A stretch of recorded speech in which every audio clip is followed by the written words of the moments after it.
But those were communication. The baby's anger was a signal. It was a communication that his need for interest and curiosity wasn't met because mother barked at him. So the need wasn't met. He felt stressed and got angry by it. So it was like a double insult. Baby had curiosity. The mother said no.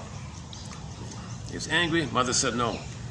Okay, you can see what's going on here, right? So this is called rebounding aggression. Goes into the body and prejudice, disperse it onto the side, onto others. So he can spend his life looking for quote-unquote others, called prejudice, to think that's the mother, other mother. If you find someone else, in part 2, I went through 2 of the main ways you can think someone on the outside is your mother, but not know and think that it's your mother, but unknowingly, unconsciously think it's your mother, but not consciously think it's your mother.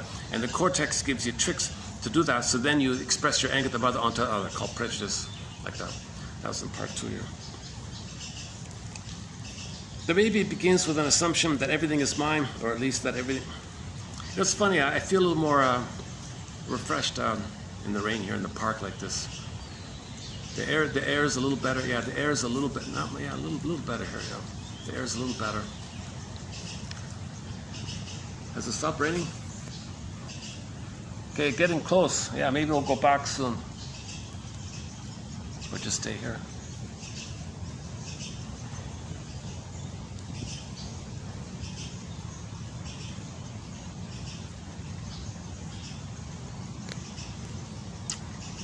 When it was raining full on, I tried to do it at that larger pavilion, but there was no dry spots in there.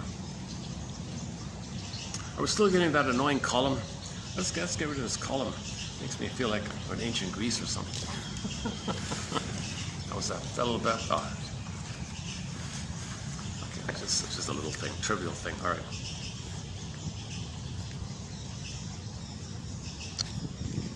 The baby begins with an assumption that everything is mine, or at least that there's no sense in which anything is not mine. For an infant, the breast belongs to him and is even him.